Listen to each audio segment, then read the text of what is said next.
Bom dia, sexto ano. Tudo bem? No nosso encontro de hoje, nós estaremos corrigindo as atividades da apostila, páginas 18 a 21.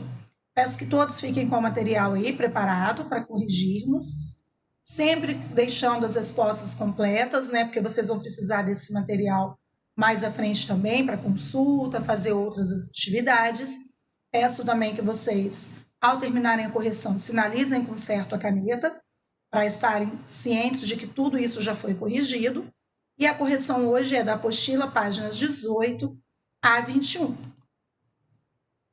Nós temos aqui um assunto lá na página 18 que já foi tema de uma aula nossa bem específica, que são os encontros vocálicos. E aí, nesse momento, eu gostaria que vocês pegassem o marca-texto para que nós passássemos aqui, nesse quadrinho ao lado esquerdo.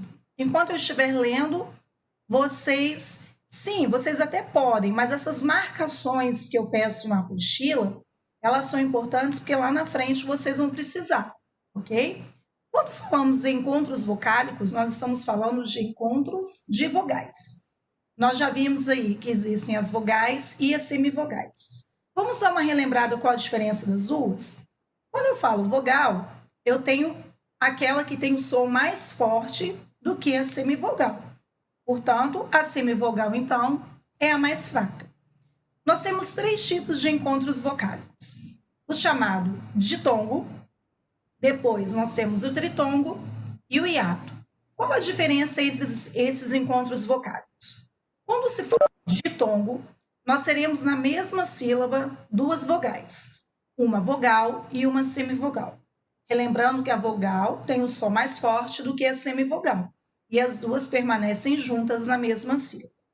Quando eu falo em tritongo, eu terei 3 na mesma sílaba, uma semivogal, uma vogal e uma semivogal.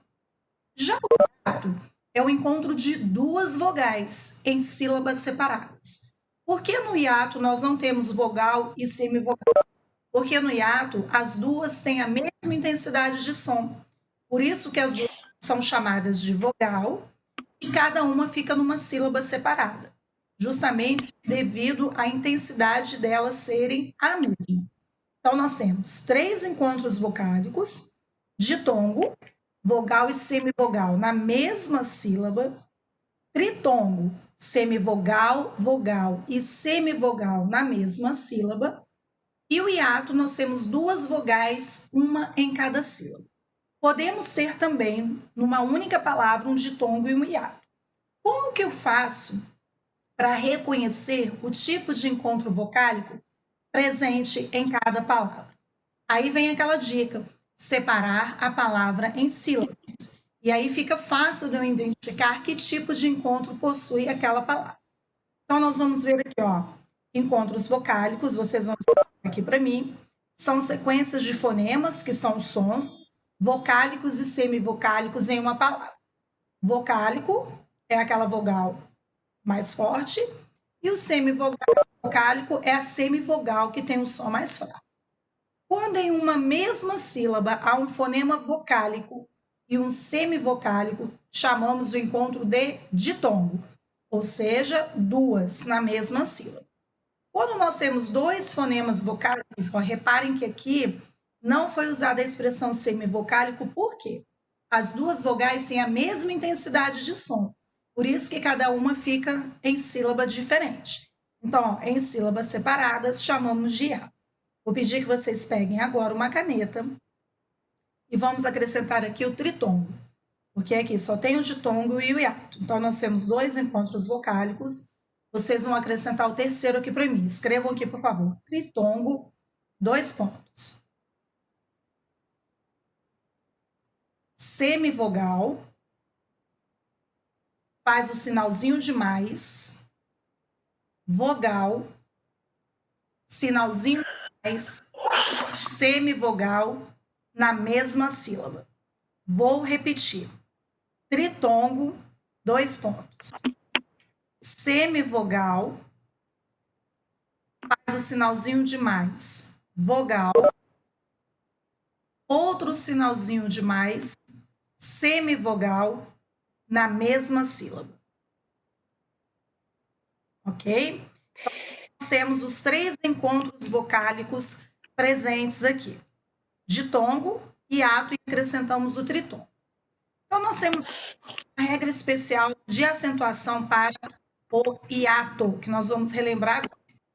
Então, dando continuidade aqui, nós vamos ver a regra especial de acentuação do hiato, que é o encontro de 2 vogais, né, porque as duas têm a mesma intensidade de som, e cada uma ficará numa sílaba separada. Então, nós temos aqui palavras destacadas, ó, saúde, ruim, sair, sei, direito, curiosa, países e país. Divida as em sílabas, cada uma dessas palavras aqui. Reparem, pessoal, a divisão, ó, saúde, ruim. Muita gente acha que ruim tem uma sílaba só, mas não é. São 2 sílabas, tá? Sair. Reparem que não é sai, porque temos acento no i. Direito. O sei não é separado, porque tem apenas uma sílaba. Depois temos curiosa, países e país. Acredito que todos fizeram o exercício sem nenhuma dificuldade. E aí, confiram, por favor, se todas estão. Isso aí, Arthur. A palavra sei é monossílaba. O que é uma palavra monossílaba? De uma sílaba apenas. Confiram se está tudo ok. Pessoal, não esqueçam de deixar os acentos, porque se eu tiro o acento, eu já mudo até a classificação do encontro vocálico, hein? Ok? Página 18, nenhuma dificuldade nesse exercício. Dando continuidade aqui, nós temos lá, ó, em todas as palavras destacadas, há 2 vogais lado a lado. Complete o quadro separando aquelas em que essas letras ficam na mesma sílaba e as que ficam em sílabas separadas. Então, aqui ele já está mostrando que nós temos encontros vocálicos diferentes. Por isso que na letra A foi pedido que vocês separassem as palavras em sílabas, que é a dica que eu dei a vocês nas nossas aulas sobre encontro vocálico. Porque dessa forma você identifica o posicionamento do encontro, se tem vogais juntas ou separadas, para você reconhecer o tipo de encontro vocálico. Então, para ser ditongo, nós temos que ter uma vogal e uma semivogal na mesma sílaba. E o hiato, as vogais ficam em sílabas diferentes. Lembrando que hiato não tem semivogal, porque as duas têm a mesma intensidade de som. Então, na letra A, nós identificamos que na mesma sílaba eu tenho sei e direito. Então, eu tenho um ditongo aqui e um ditongo aqui. Um ditongo que ocorre numa monossílaba e um ditongo que ocorre numa palavra trissílaba. O número de sílabas não interfere no tipo de encontro vocálico. E lá no hiato, quando nós fizemos a separação lá na letra A, nós percebemos que saúde, ruim, sair, curiosa, países e país, essas vogais ficaram em sílabas separadas. Alguns hiatos apresentam acento, então fica mais fácil identificar o hiato porque o acento obriga nessa separação. Como eu falei o caso aqui, ó, de ruim, muitas pessoas pronunciam essa palavra de outra forma. E aí, quando essa palavra é pronunciada de outra forma, ela não vem com o som produzido para ser um encontro vocálico de hiato. Então, é ruim e não ruim, tá? Então, o U e o I ficam em sílabas separadas. Sim, pode falar, Ana Clara. Só repete aqui que passou rapidinho, não deu para eu ler. Então, reparem que aqui, ó, se eu faço a pronúncia errada, eu classifico o encontro vocálico de maneira errada também. Ó, curiosa também, não tem acento, mas a pronúncia já nos mostra aí a separação do I e do O. Sim, Ana Clara, tritongo, você vai ter as 3 na mesma sílaba. Sempre nessa sequência, tá? Semivogal, vogal e semivogal. A mais forte fica no meio, que é chamada de vogal. Como que você vai identificar esse tritongo? Quando você fizer a separação da palavra em sílabas, essas 3 precisam estar juntas na mesma sílaba. Quando eu disse que há possibilidade de palavras terem ditongo e hiato ao mesmo tempo, você vai observar que você vai ter uma sequência lá. Isso, Davi, muito bem, ó, Paraguai, ó, Paraguai. U semivogal, A vogal e I semivogal, na mesma sílaba. Mas quando eu falo que tem palavras que podem ter ditongo e hiato ao mesmo tempo, o que você vai observar? Quando você fizer a separação das sílabas, duas vão ficar juntas numa sílaba e essa terceira ficará separada. Então, aí, nesse caso, você tem dois encontros vocálicos, um ditongo e um hiato ao mesmo tempo, certo? Então, vamos ver aqui, ó. Ok? Ana Clara compreendeu agora? Ou você quer? Ok? Então tá jóia. Qualquer dúvida, pergunta novamente, tá? As palavras acentuadas fazem parte de que grupo? Do grupo dos hiatos. São que nós vimos aqui, ó. Sair, países e país, onde uma delas sem acento. Então fica até mais fácil reconhecer o hiato como encontro vocal. Ok? Então, nem todas as palavras desse grupo são acentuadas. Faça as questões propostas para entender por quê.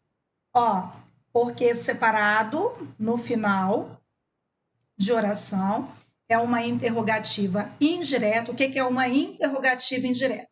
É uma pergunta feita sem a presença do ponto de interrogação. Que letras são acentuadas se nós observarmos aqui esse grupo?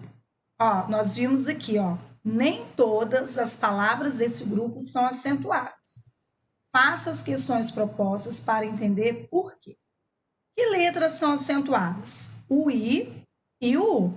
Ó, saúde, o U, sair, o I, países, o I e país, o I. Então, reparem aqui, ó, que no hiato nós temos duas vogais que receberam acento, I e U.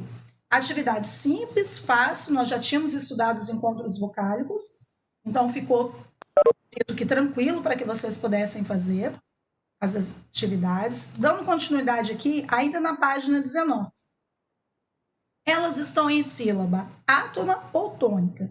Claro que é a tônica. E agora vocês vão pegar aqui, ó, o lápis ou a caneta e vão fazer duas anotações aqui para mim. Do lado de átona, vocês vão escrever assim para mim: sílaba mais fraca.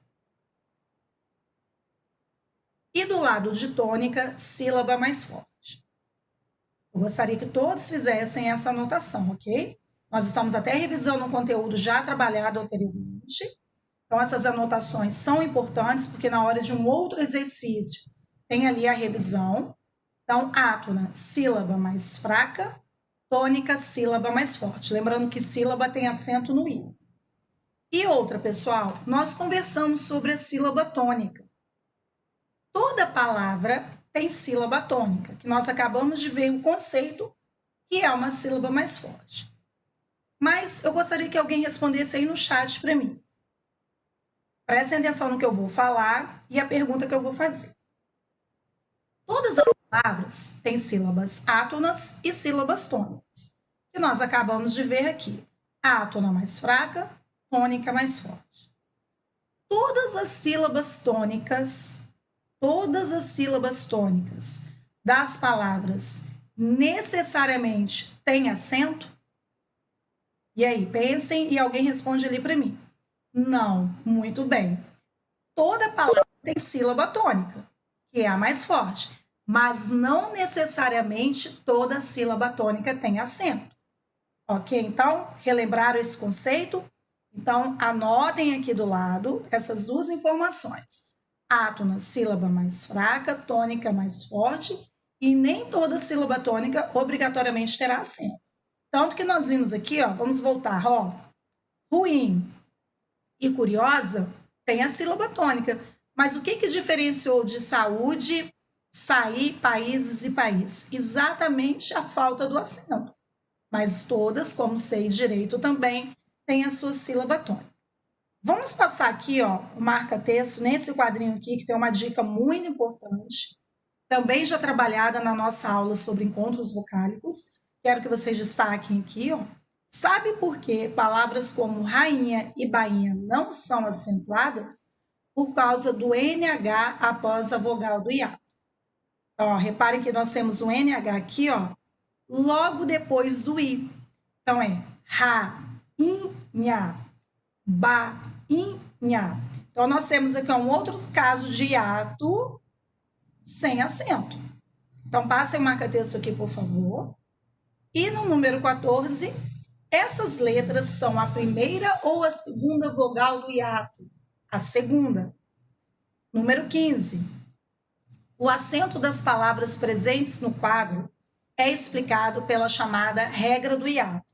Complete as lacunas para saber essa regra de acentuação.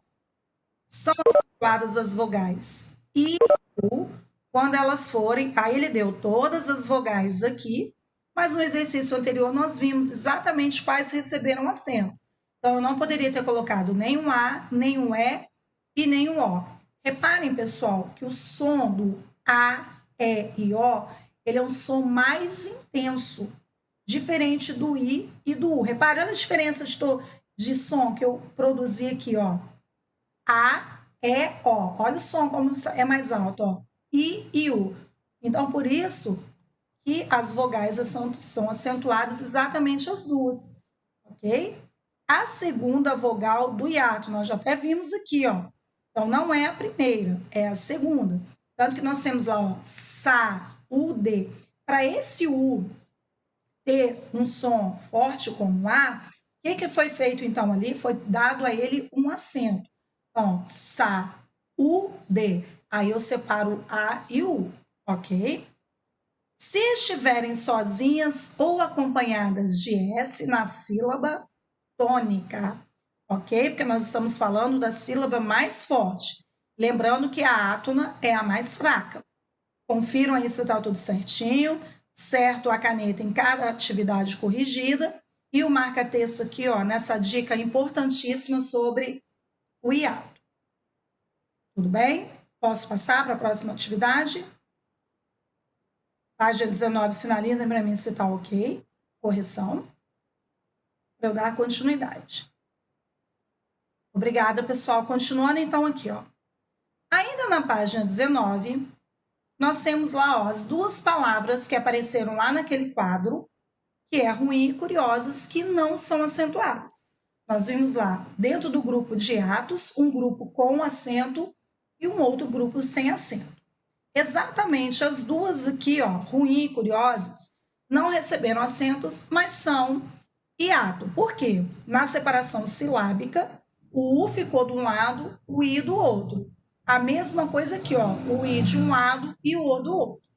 Aí ele pergunta assim, com as suas palavras, né? Por que essas duas palavras aqui não receberam acentos como países, como pais, como países, país e saúde? Porque pais não tem acento, né, pessoal? É exatamente a diferença entre as duas. Ó, vamos explicar primeiro aqui. Em ruim, a letra I não está sozinha na sílaba. E em curiosas, a letra I é a primeira vogal do hiato. Como assim, professor, em ruim a letra I não está sozinha? Porque quando eu separo as duas, olha quem está acompanhando o I. O M. E curiosas, o I, né, está antes do O. Então, o O ficou sozinho. Então, vou repetir. Na primeira palavra, o I não está sozinho na sílaba. Ele tem a companhia aqui, ó, do M. Já em curiosas, a letra I é a primeira vogal do hiato. Então, eu gostaria que vocês observassem o que colocaram aí. Se tiver muito diferente do que está no exercício 16, eu peço que vocês façam essa anotação aqui. Então, ruim, não tem acento, porque o I não está sozinho na sílaba, ele é acompanhado do M. E curiosas, o I é a primeira vogal do hiato. Então, confiram aí se está tudo certinho, para que vocês possam aí deixar a atividade correta. Porque são duas situações aqui de hiato, sem acento, porém, as regrinhas aqui, ó, são diferentes de uma para outra. Então, repetindo, ó, ruim, o I não está sozinho, né? Na mesma sílaba, está acompanhado da letra M, que é uma consoante, e em curiosas, o I é a primeira vogal do hiato. Professora, essa explicação tem que estar nesse padrão? Sim, porque as duas não têm acentos, mas as situações de não receberem acentos são diferentes. Ok? A 16, sinalizem para mim se já está corrigido, se vocês anotaram aí. Obrigada, Natan. Enquanto o pessoal aí está conferindo ou finalizando, estou esperando. Tudo bem, Arthur, eu vou esperar. Essa parte aqui de baixo, pessoal, solicite aos alunos, isso aqui não é para vocês colocarem na resposta não, tá? A resposta é só essa primeira parte aqui. Isso aqui é uma orientação que vem no livro dos professores. A resposta da atividade é só a primeira. Enquanto, né, o Arthur está finalizando ou outra pessoa, eu vou trazendo aqui a tirinha que nós temos aí. Produza um relato escrito segundo essa proposta. Obrigada, Sofia. Ó, uma atividade que caiu lá no Colégio Militar do Rio de Janeiro. Quando aparece aqui, pessoal, essa informação, é porque isso aqui, ó, é um concurso, tá? Por isso que aparece aqui, ó, Colégio Militar Rio de Janeiro. Foi um exercício utilizado numa prova de concurso. Nós temos aqui, então, uma tirinha, né, com um personagem bem conhecido por nós. E aqui nós temos vários, ó, nós temos aqui 1, 2, 3, 4 quadrinhos, tá? Cada parte aqui compõe a história. Nós temos uma sequência de 4 quadrinhos. Já estudamos aqui sobre os balões. Só relembrando aqui, ó, esse rabinho do balão, nós temos o nome para ele de apêndice, lembra? E cada balão tem uma função dentro de um HQ, ou nesse caso aqui, da tirinha. Então, dando continuidade aqui, nós vamos ver o exercício trabalhado aqui. Nessa tira, o personagem principal é o Calvin, que todo mundo conhece. Ó, nós estamos lá na página 20 agora. Precisa narrar uma aventura vivida por ele, mas lamenta não ter nada de incrível para contar, tal e qual as experiências narradas em livros como Robinson Crusoe. Só voltando um pouquinho aí, a trilha que vocês estão fazendo, que foi liberada ontem, ela está falando sobre um gênero textual abordado nesta unidade, que é o relato de viagem. Então, relatos de viagem são experiências, né, vivenciadas por aquela pessoa, e ela vai trazer ali, então, no texto, né, no relato dela, tudo o que aconteceu. Nós vimos que nesse gênero textual é muito comum a primeira pessoa, que é a pessoa quem vai contar toda a história dela, é recheada de adjetivos, porque ela vai descrever ali tudo que ela vivenciou, né, naquela viagem, naquela aventura. E aqui, ó, o Calvin, ele também quer contar uma história, porém ele está lamentando aqui que ele não tem nada de incrível para contar. E lá no livro do Robinson Crusoe, ele viu várias coisas acontecendo. Talvez Calvin não se tenha dado conta ainda de suas próprias aventuras, por não ter descoberto aquilo que o poeta Carlos Drummond de Andrade constatou nos últimos versos de infância. E eu não sabia que minha história era mais bonita que a de Robinson Crusoe. O que Carlos Drummond quis dizer nesses 2 últimos versos do poema dele? Que ele, né, naquela fase da infância ali, ele também já tinha vivido várias aventuras. Então, isso daí era possível de ser relatado. Como vocês aí, com certeza já tiveram algumas aventuras, alguns episódios importantes que poderiam ser relatados também. E o Calvin ainda não tinha percebido, né, que até aquele momento muita coisa já havia acontecido com ele. E aqui, então, foi pedido para que fosse feita uma atividade, mas aqui isso aqui já cabe à professora de redação Fabrisa, né, sobre trazer essa situação aqui de um relato. Então, nós vamos só responder aqui os exercícios que são em relação à interpretação. Responda as questões e observe as informações da proposta que orientarão a escrita de seu texto. Não, a trilha está liberada desde ontem, tá, pessoal? Fiquem atentos ao agendamento. Qual é o gênero textual pedido? Relato ou narrativa de aventura. Ok? Qual deve ser o foco narrativo? Narrador em primeira pessoa, porque sou eu quem vou estar contando isso daí. Deve ter título? Sim, todo texto precisa ter um título. Qual é o número de linhas solicitado? 15 no mínimo e 20 no máximo. Não precisa escrever 15 no mínimo e 20 no máximo. De 15 a 20 linhas. O que significa um texto estar adequado à norma culta? é exatamente o uso da gramática normativa, que é essa que nós aprendemos no colégio, que eu estou sempre passando para vocês as regras, como usar cada situação, como nós, né, estudamos agora sobre o sujeito. Isso aí, que é a linguagem formal, aplicando ali todas as regras que vocês já conhecem da gramática normativa. Também super simples o exercício. Vou repetir a letra A. Relato ou narrativa de aventura. Isso está escrito aqui, ó. Ele precisa narrar uma aventura. Se é vivida por ele, claro que a letra B, o narrador é em primeira pessoa, que é o narrador personagem que nós já conhecemos. Deve ter título? Sim. Qual o número de linhas? De 15 a 20, mínimo 15, 20, máximo. O que significa um texto estar adequado à norma culta? Seguir o prescrito na gramática normativa. Ortografia, acentuação, concordância. Ok? A página 20. Lembrem, ó, aqui na letra E é interessante vocês colocarem o que é uma gramática normativa. Aí vocês coloquem aqui, por exemplo, ó, ortografia. Nós já aprendemos isso também, já foi um conteúdo estudado. Qual, por exemplo, casa. Eu não posso escrever casa com Z, mesmo S fazendo esse som. Ortograficamente, isso está errado. Se eu fosse representar foneticamente, ou seja, o som produzido pela letra, aí sim, mas a escrita não. A acentuação gráfica, por exemplo, se eu escrever pais, mas eu quero falar países e não coloquei o acento, eu cometi um erro ortográfico. Ou eu quis dizer pais e coloquei acento no i, virou países. Então, isso está errado também. Concordância, né? Concordar as palavras. A concordância, né, entre o sujeito e o predicado, que é uma matéria que nós estamos estudando também. Então, coloquem essas situações aqui, ó, que correspondem à norma culta da gramática. E na página 23, tem assim, ó, organiza as ideias.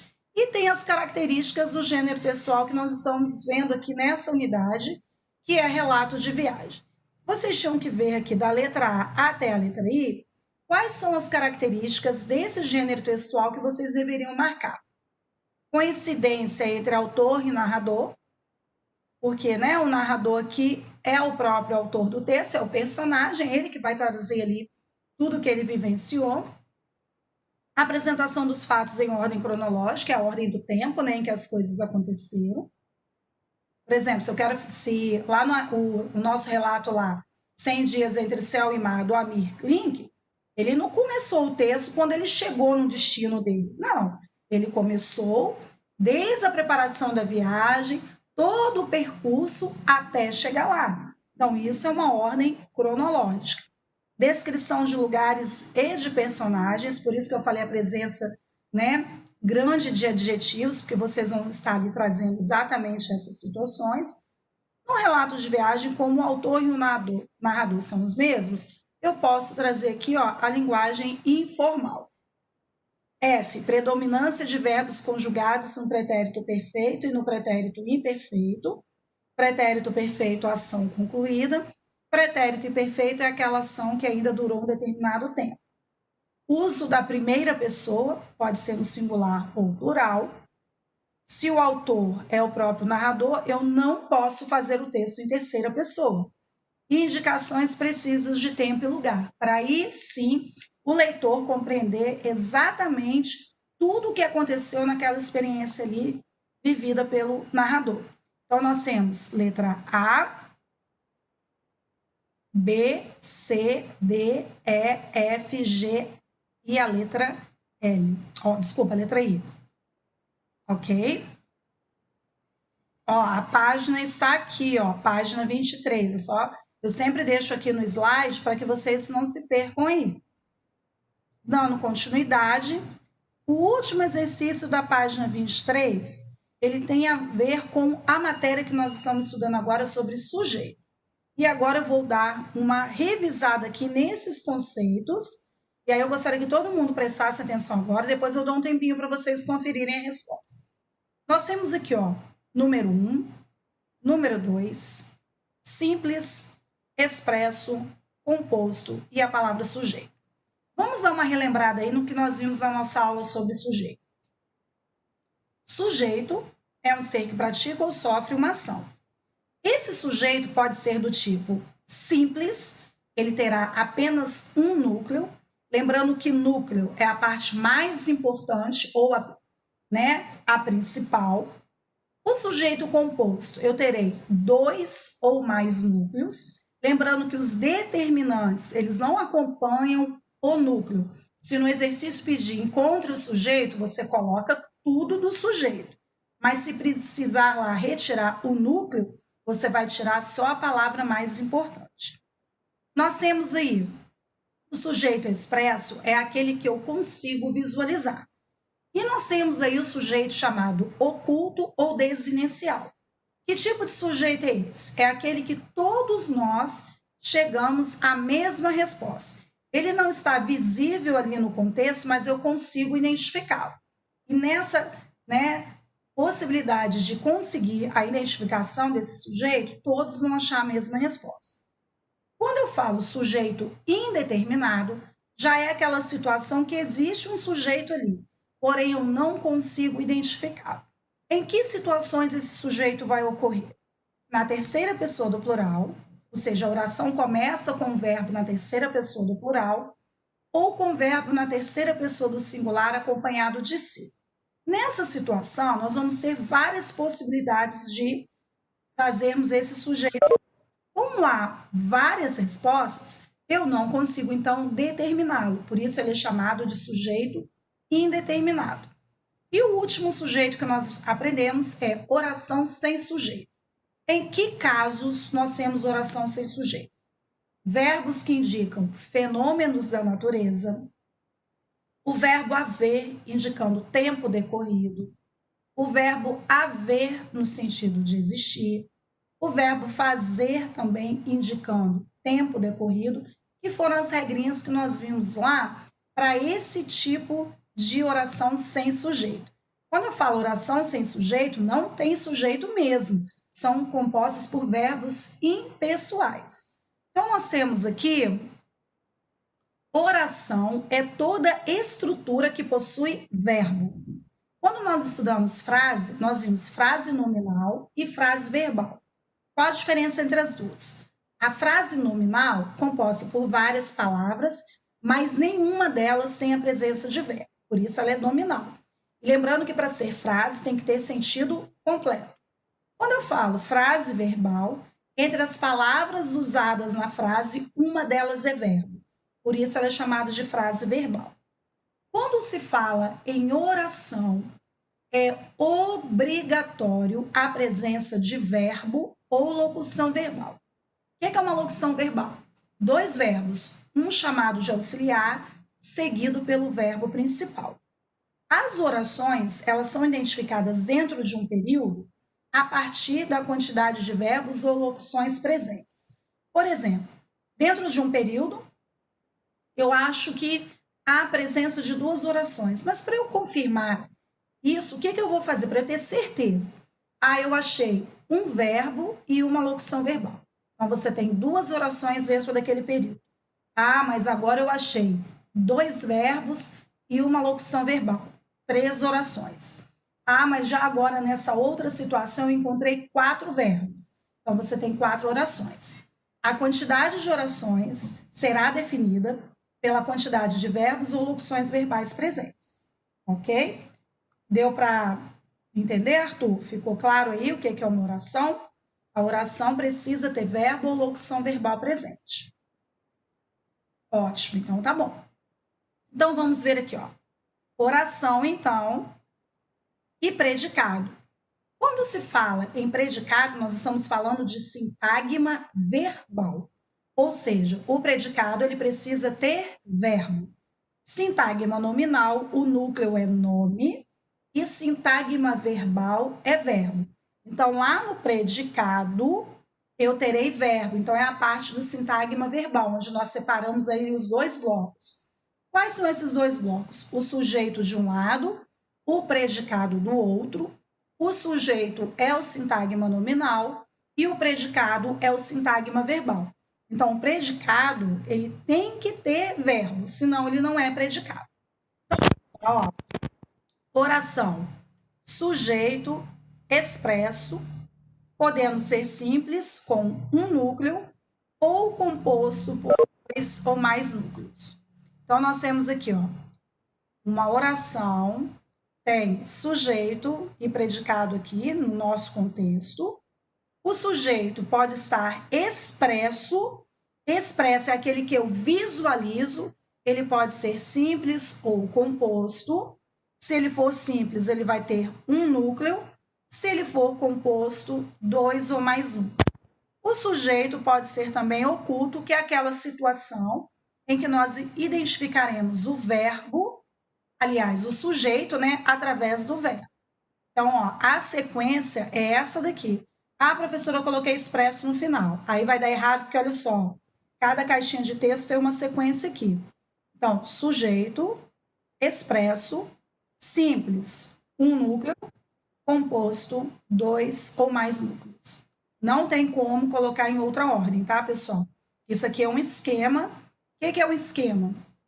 Uma, né, síntese de um conteúdo que você já viu com maiores detalhes. Então, aqui é um resumozinho feito através de um esquema. Ok? Então, todos corrigiram, tudo certinho. Ok, pessoal? Sinalizem aqui para mim se está tudo certo. Não esqueçam de colocar certo a caneta. Então, com isso, nós fizemos aqui, ó, o fechamento do primeiro capítulo da nossa apostila da unidade 3, certo? Alguém pediu para ditar alguma coisa? Volta aqui, por favor, que não deu tempo de ver a mensagem. Ok, obrigada. E eu não consegui ver aqui a mensagem. Então, pessoal, encerrando aqui, então, a nossa aula com a página 23. Fechando, então, a nossa primeira, né, o primeiro capítulo da unidade 3